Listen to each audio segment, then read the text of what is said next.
Yo, karibu kwenye 101 recap. Shikaji wangu nguvu, mimi naitwa Ching the baddest, ndimo mtambadi.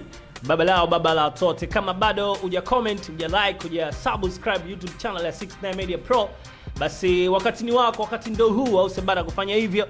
Na imekuwa brez kinoma noma kwa wale washikaji zetu ambao tuko live na maisha.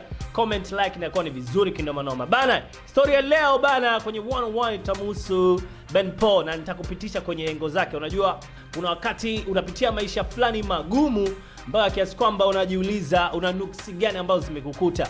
Umeelewa vizuri. Sasa Ben Paul amekuwa anashare story na sisi 2014 kilichomtokea, ile hard time ya maisha ambayo amekutana nayo. Tunaamini kwamba maisha ya kila mmoja anajua jinsi gani anapata riziki, lakini kwa Ben Paul tunafahamu ni msanii mkubwa kutoka Tanzania na anafanya harakati za muziki, na kuna kipindi alifanikiwa na matuzo na nini pia alikuwa hapo. Umeelewa vizuri. So baadaye tutakuja kupata zile angle short za Ben Paul, lakini leo ameshare story na sisi bana. Anasema kuna wakati alipitia maisha magumu, na hiyo ilikuwa 2014. Mwanamuziki Ben Paul ameweka wazi mkasa wake wa maisha aliyopitia kipindi cha nyuma 2014 hadi kupelekea kufilisika, kuamua kurudi tena nyumbani, kuanza upya katika maisha yake. Unaona sasa, yani mpaka unaanza tena upya, yani unarudi nyumbani, unaona yani unatoka zako umepata jina lako liko pale, uko kwenye standard ile ile.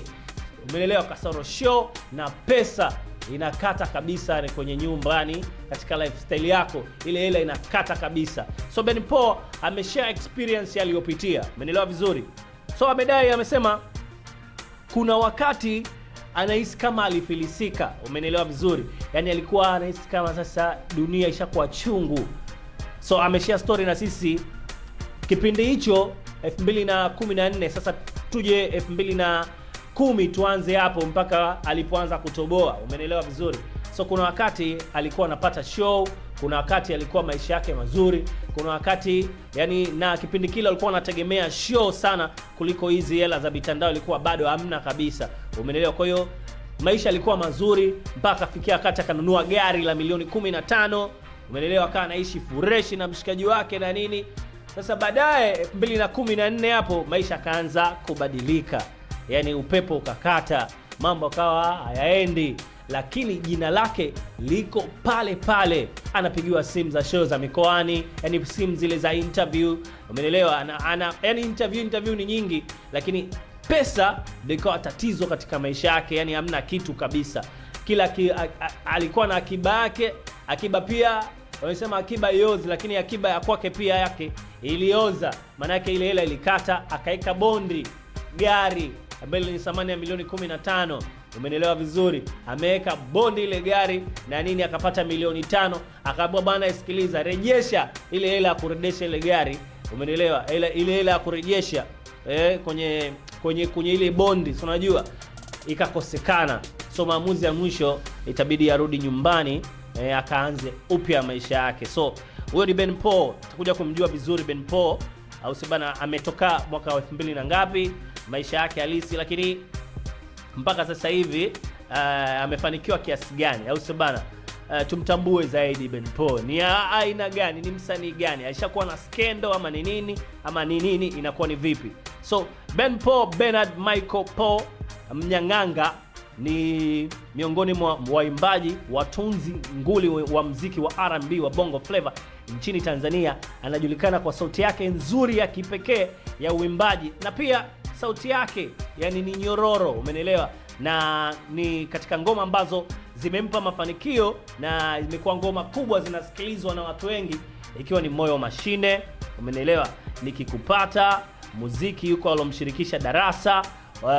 Historia yake fupi, huyu ni jina lake halisi anaitwa Bernard Michael Paul Mnyang'anya. Kazi yake ni muimbaji na mtunzi wa muziki, ni mwanaharakati wa mazingira pia.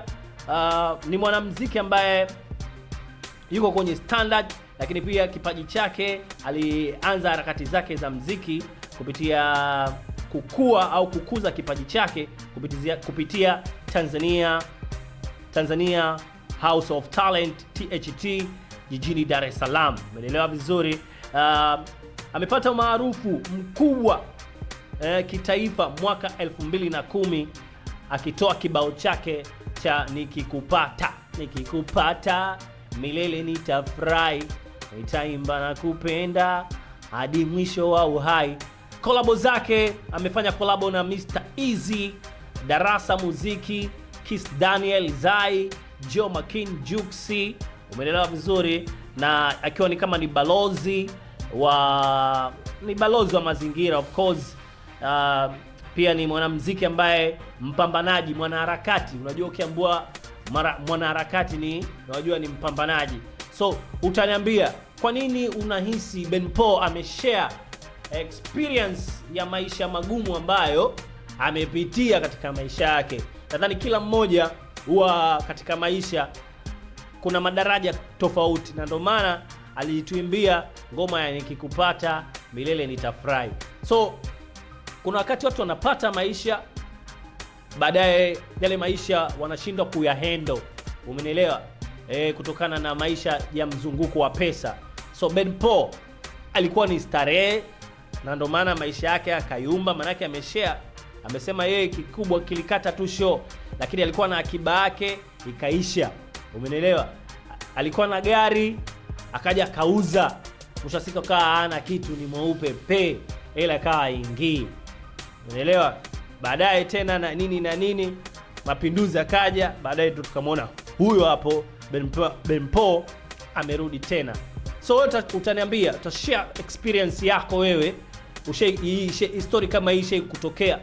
Kuna wakati kaa hauna kitu kabisa, yani uko mweupe pe, yani watu wakikuuliza nini, yani wewe Mnyamwezi, hasa dili pia zinakata, simu za kazi haziiti, umeelewa. Ishe kutokea hiyo moment, utanijibu hapo au uta comment kwenye kipengele cha comment hapo, utaniambia inakuaje na kwa vipi, kama ishe kutokea ama ni vipi, inakuwa ni fresh. Bana, fresh tumekupitisha kwa Benpo, Bernard Pau, au sio bana?